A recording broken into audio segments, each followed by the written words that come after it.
Hi, everyone. We're here on Radically Normal today with Dr. Ross Blackburn, who's a rector of Christ the King, a Anglican fellowship in North Carolina, and we're going to be talking about his book, The God Who Makes Himself Known, the Missionary Heart of the Book of Exodus, and I can't wait to get started here. Dr. Blackburn, thank you for joining us today.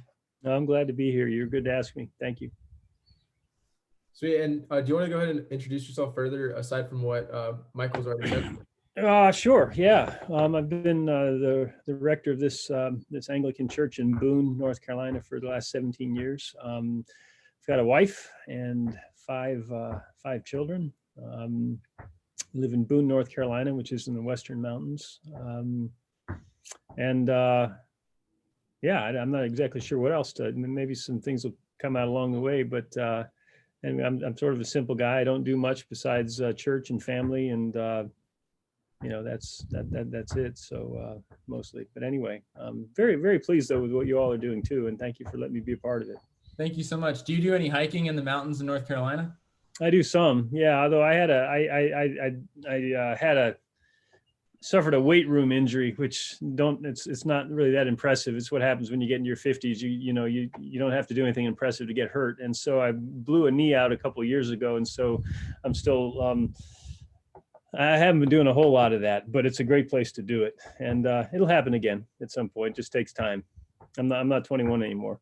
So well, it's great to talk to you. So just getting into your book, it's about the missionary heart of Exodus, but just thinking broadly about the Old Testament, the New Testament, a lot of people see the New Testament as very missional, whether it be Paul's missionary journeys in Acts or the Great Commission in Matthew 28. But when they think about the Old Testament, they just think, oh, it's just about Israel, and it's not about other nations or other people groups or anything. So just thinking more broadly, how do you think we fix this, or how do we broadly see like what God is doing missionally in the Old Testament before we jump into Exodus? Well, I think, you can see, I think, clues even from the very beginning of the Bible. In Genesis 1, the Lord created man in his image and said, be fruitful and multiply, male and female, be fruitful and multiply, and fill the earth. And so right at the very beginning, and if you think about what that implies, you have this command that the Lord desires that his image fill the earth. That's what happens if the image of God is fruitful and multiplies.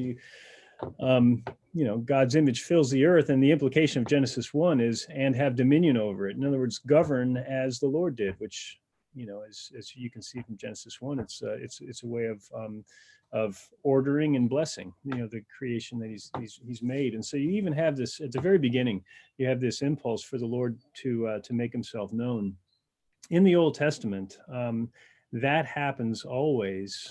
Well, I shouldn't say always. There are places where the Lord steps in unusual ways then and now, but generally it's through a people. And so when the Lord takes this good world that has gone dark, let's say, and wants to bring light into it, he calls Abram, and he says, in effect, in you, all the families of the earth will be blessed in the people that come from you.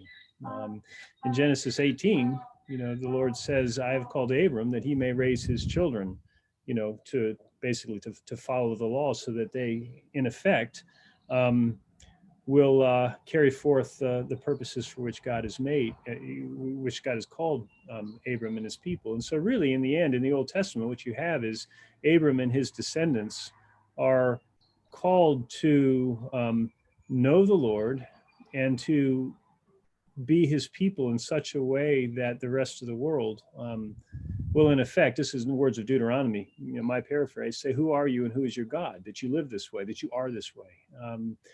And so that was, the purpose for which God called Israel, not for herself alone. I mean, there is a way in which I think the Lord does love Israel as an end to herself, but that's not the end of the story. It's always includes the nations that the Lord seeks to reach through her. And so it's really no different than what Jesus says. He says to his disciples, you are the light of the world. That's what Israel was called to be. It's said explicitly of the servant in Isaiah that was the call of Israel also, to be a light to the world. And so really you see that missionary impulse, I think, firmly. It's not a stretch at all. I think there may be ways in which it looks a little bit different in the New Testament, but the basic heart that the Lord has to make himself known throughout the world is very much in view. That's really good. And so kind of the second part of that question is, how do you think that the church today should kind of remedy this misconception? We might say that the Old Testament doesn't focus as much on missions as the New Testament, and how do you think that this should affect how we view missions? You know, I think in some ways we're well, in the end, I think it probably comes from churches and pastors and you know, getting into the Old Testament. The Old Testament, I think, is intimidating to a lot of people, and you know, and it takes work. I don't want to deny that, but having said that, I don't think it's nearly as intimidating as maybe we think that it is. You know, and so I think a large part of the remedy is just simply to understand that the Old Testament was written for our instruction. It's useful for you know, teaching, reproof, correction, and you know, that we might be equipped for every good work. It's to the extent that we believe that. You know, that's the invitation to get in and try to figure it out. You know, and it's not going to be easy, but you know, there's a proverb, and I'll turn to it and read it because I don't want to butcher it. But I think I think it has everything to do with how we study the Bible. It's from Proverbs chapter 2. My son, if you receive my words and treasure up my commandments with you, making your ear attentive to wisdom and inclining your heart to understanding. Yes, if you call out for insight and raise your voice for understanding, if you seek it like silver and search for it as for hidden treasures, then you will understand the fear of the Lord and find the knowledge of God. You know, I think in some ways that's really what you know, what we need to do is just keep at it. You know, dig for it. And really seek to understand the Old Testament for what it is, because and I think also there's this illusion that somehow we really can understand you know, the sayings of Jesus and who he is and why he came and all that apart from the Old Testament. It doesn't, you know, that doesn't mean we don't understand anything, but there's an awful lot there that we're going to miss if we don't get into it. So it really is I think imperative that we understand what this is that we're reading, and I think if we do that at least for me, and I think for many, I mean, that's motivation really to get into it. And I don't think in the end, the more time I spend in the Old Testament, the simpler it becomes. I really believe that. There are hard questions, I'm not denying that, but I think there's a simplicity that that governs the scriptures that becomes clearer the more time we attend to them.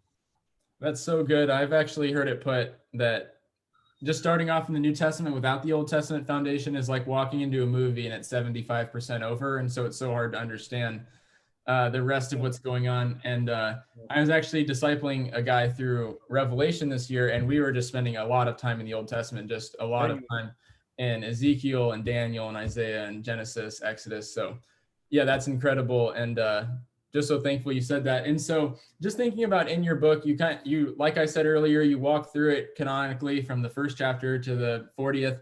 And so just as we get in there, how do you see, like, if the first 15 chapters are like the first like central structure of Exodus, how would you say, like, what are like the main pieces we see of this missionary heart in their time in Egypt, and then the time in the plagues, and well, before that, God's calling of Moses, and then their exodus through the Red Sea. In that first structure in Exodus, where do you see like this heart for God's glory among the nations in that section?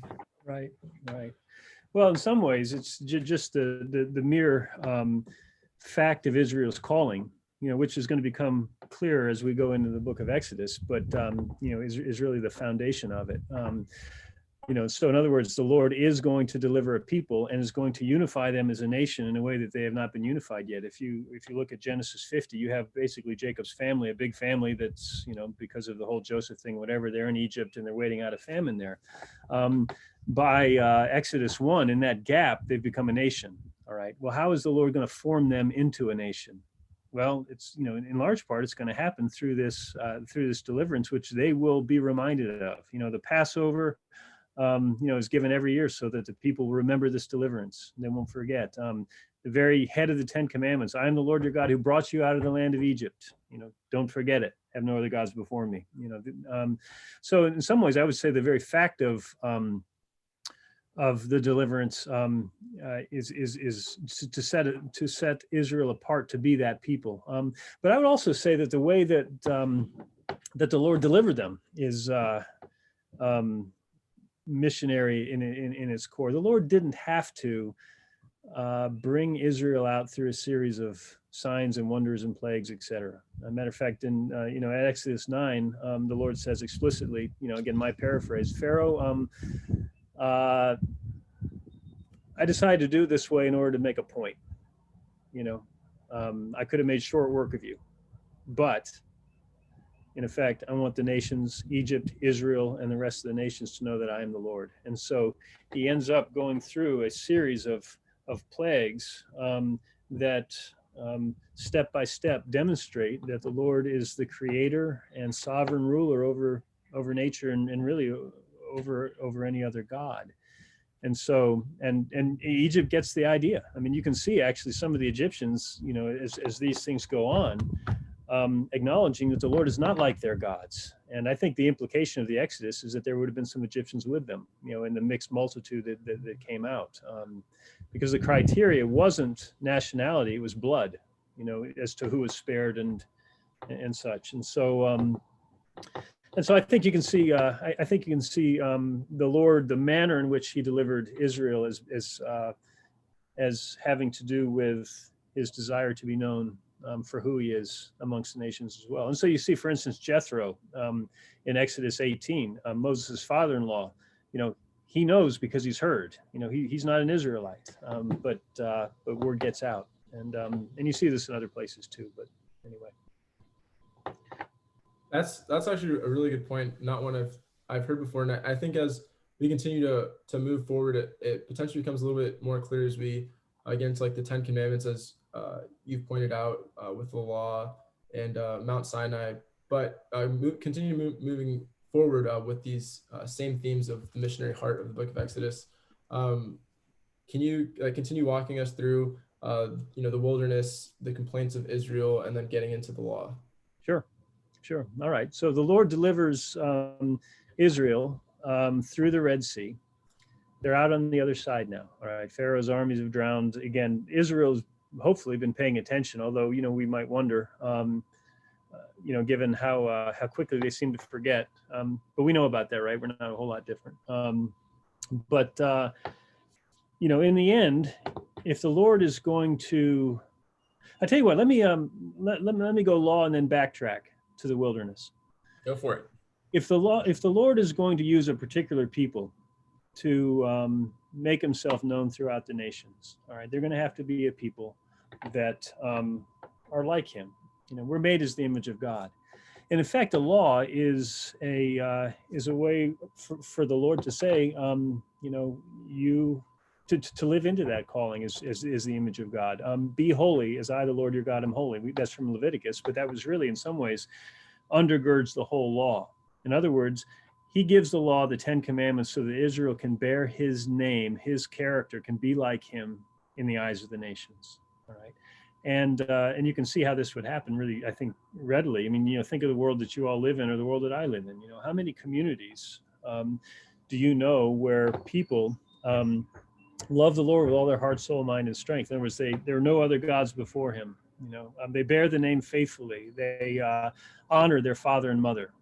Let's see, thou shalt not murder. Okay, which Jesus says is not just simply about refusing to lift the knife against your neighbor, but it's about bitterness. It's about treating people kindly and not disrespectfully and such. A community that's sexually faithful, and that doesn't have to do with simply adultery as we might understand it, but our eyes and lust and things like that really do honor the gift of marriage and such. A people that don't steal because they're content with what they have, and they don't bear false witness because their truth matters. I mean, you can, as you think about what the law was trying to do, it describes a people that is really quite unusual. I mean, the church has a hard time living into this, much less the world. But the point is that It's very different, attractive, or to use the biblical word for it, holy. The Lord gave Israel a mission statement. If you will obey my voice and keep my covenant, ye shall be for me my treasured possession, a kingdom of priests, and a holy nation. All right. In other words, a nation that is different from the rest of the nations. That's what holy means. It needs to be different or distinct in some way. A priestly kingdom, or a kingdom of priests. In the Old Testament, the priest represented God before the people. Okay, so by analogy, Israel is meant to represent God amongst the nations. And how do they do that? By keeping the law. So in effect, they would bear the character in the name of the law, because the law in the end is just simply a reflection of the Lord's character. Just like you could go into my house and you could look at the way my wife and I, run or govern, if you will, our household. You'd know something about us by the kinds of things that we allow our kids to do and don't do, and the ways we spend our time and all, it's just the way that it works. All right. So if that's the way that that the Lord wants to form a people to represent him throughout the world, then the question becomes, well, how is Israel going to do it? Well, obviously they have to do it by keeping the law, but how will they do that? Well, that has to do with trust. Because nobody, think about yourselves, none of us follow somebody or obey somebody unless we're compelled, but not voluntarily. We will not follow somebody that we don't trust, that we don't really believe is willing and able to do our good, to do good for us. And so in the wilderness, what you have now is the Lord really, in some ways, I would suggest creating situations for Israel to learn to rely upon him. They've been delivered from Israel. Okay. From Egypt. All right. Well, now what? There's no water. Well, that's a big deal. What are they going to do? Well, they grumble, and the story from Exodus 15, the Lord provides drinkable water for them. But now food. What are we going to do about that? And so the Lord sets up this system where every night Israel goes to bed with empty cabinets. They have nothing to eat for the next day. They go out and collect it that morning. It happens every day of the week, save the Sabbath, when they're allowed to collect twice or double the amount on the sixth day. Right? But the point is that day by day now, what is the Lord doing? Well, he's teaching Israel to trust him because, wow, there's bread this morning too. And the next day there is, and the next day there is. And, they're not obeying the Lord at their expense. He's taking care of them. What about the Amalekites? Exodus 18, they'll wipe us out. Well, you remember the whole Aaron and Hur and holding up Moses' hands, and the Lord ends up delivering the people, not just with food and water, but from, threat, really a military threat in this case. And so the point is that they're in situations of crisis, and the Lord shows himself faithful. Okay. In other words, what he's trying to do is he's building into them a history. Okay. So that they'll trust him, because nobody, or Israel will not obey the Lord if they don't trust him. And that was the way it was in Genesis 3, wasn't it? Why did Eve and then Adam, why did they eat the fruit? Well, in the end, they believed the serpent's word that the Lord wasn't trustworthy. That he didn't have their best at heart, and that his word wasn't reliable. Once you can convince somebody of that and break that trust, it's over. And Adam and Eve ate. It came like an echo, And so the wilderness, I think, really has very much to do with the Lord training. Actually, I think the word actually, is probably even better translated to train than to test. They're related, and I don't think there's anything to quibble over. But I do think that brings out something important in the wilderness, that the Lord is really, maybe like a father trains his son, in certain ways, trying to do that with Israel. And so the law and Israel's conformity to the law, not as an external code, but really because they've learned to trust the one who gave it, is really the way by which he makes himself known. And if you think about it, that's exactly what happens in the New Testament. Jesus's impulse is identical. You are a city set on a hill. You are the light of the world. Let your light so shine before men that they may see your good works and give glory to your Father in heaven. I mean, this is all Old Testament stuff right there. So then from there, I might ask you to ask me some specific stuff about the tabernacle if you want, because there's a lot of details there, and it's all good. But the Lord dwells amongst his people. In other words, again, he's not looking to Israel to simply carry out a command or a commission only. He actually wants to dwell amongst his people. The interesting thing about the tabernacle is that at the very same time, it is a structure that shows that he wants to dwell among his people, and he does, and at the same time shows that he can't, because the tabernacle, even though it sits at the center of the camp, carefully shields the Lord in the Holy of Holies from the rest of Israel, and only the high priest is able to go in to before the Lord and where he is. And so you have both of these things going on at the same time. And so Israel dwells or knows the Lord in part. Or to say it differently, they know the Lord in the person of the high priest, because the tabernacle is a place where, if you want to go into the presence of the Lord, it happens, Aaron, it's the high priest can go in and once a year, all right? And so Israel is shut out. But then again, remember what the priests are, okay? The priest represents God before the people and the people before God. And so what we have, even in the book of Exodus, is we have the people of Israel coming into the presence of the Lord in the person of the high priest, and only in the person of the high priest. Okay, there is no sort of direct access to the Lord in Exodus, nor is there for us.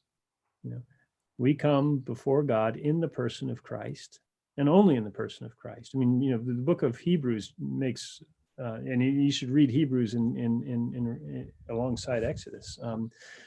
There is no. I mean, we come in our high priest, who is Christ. But so we see this very, I think, deeply relational, but at the same time also deeply. There's a way in which the Lord, is drawing his people in, but also saying, at the same time with the tabernacle, as he would say later in Exodus, you can't see me and live. The Lord's word to Moses. And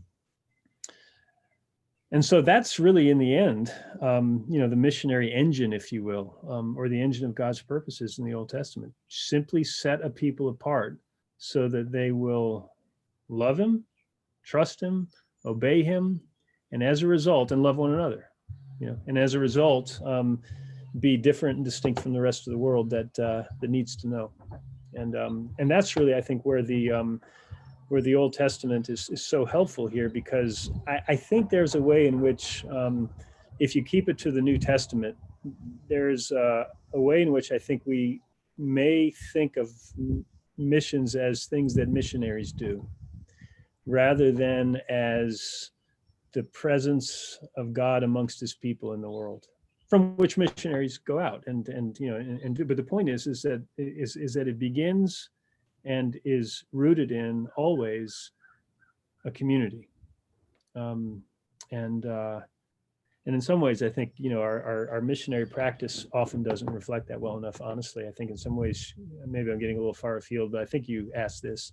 I think there's a way in which we don't appreciate the importance of local communities and local churches in missions.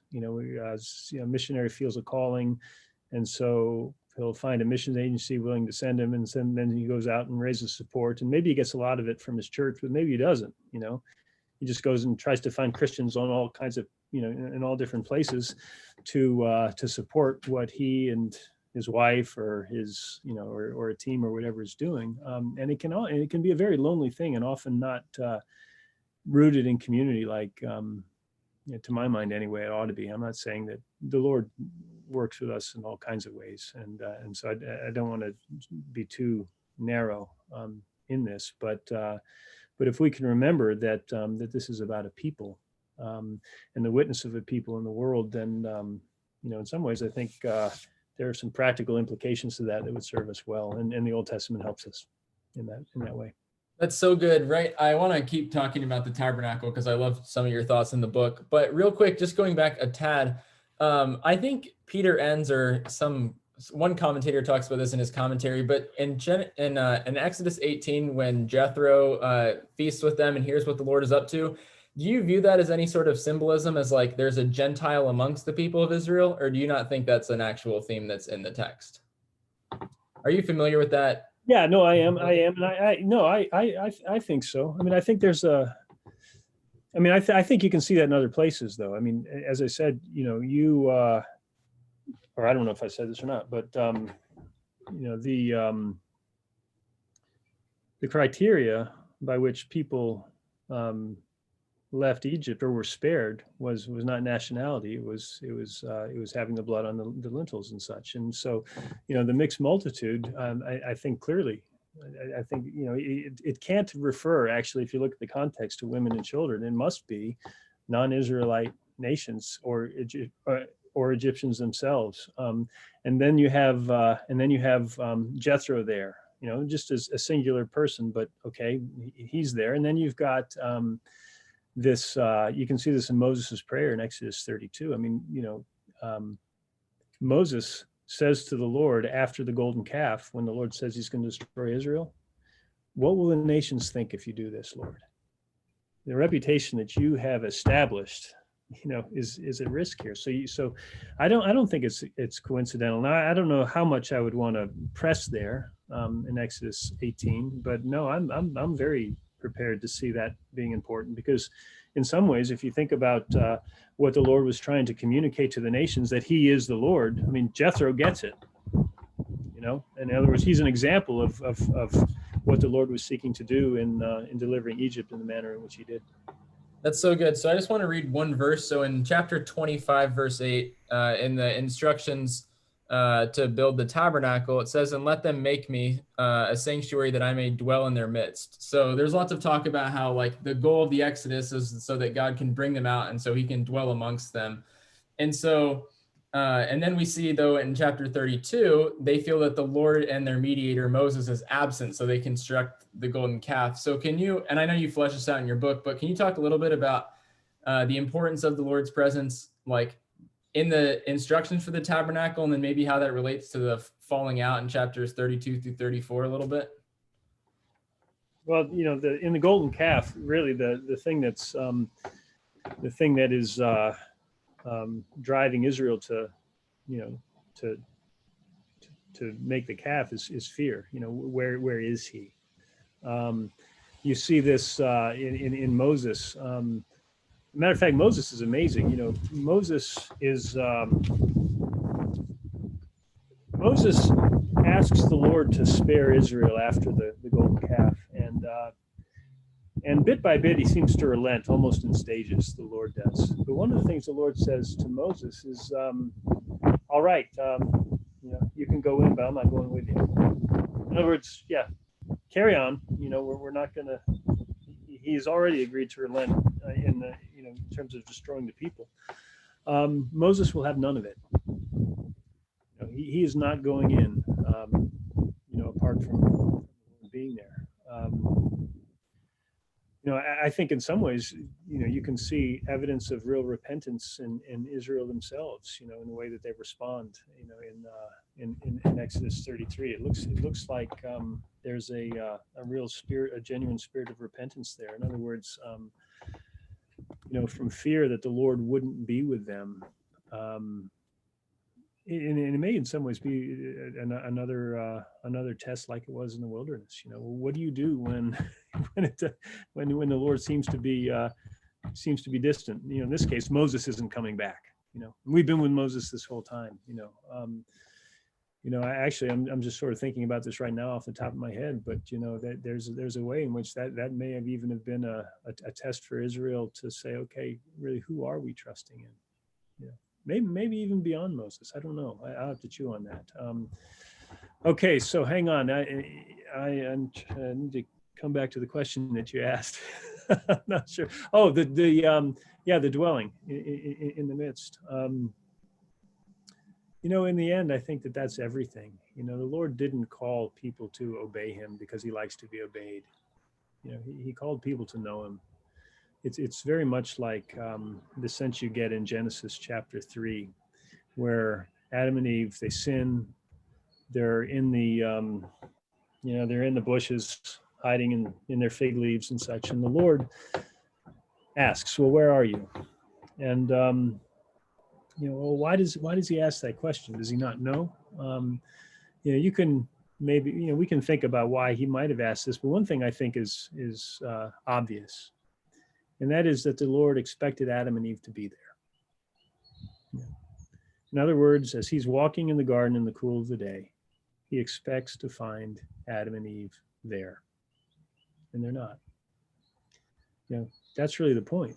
This is why the Lord created Adam and Eve, for him, and to know him, to dwell amongst them, And so I think what we're seeing in the tabernacle is, again, the Lord, and this is again in shadows and in part, but reestablishing really what it was his intention the whole time, that the Lord really would dwell amongst his people. And the tabernacle stands as a promise, if you will, a pledge.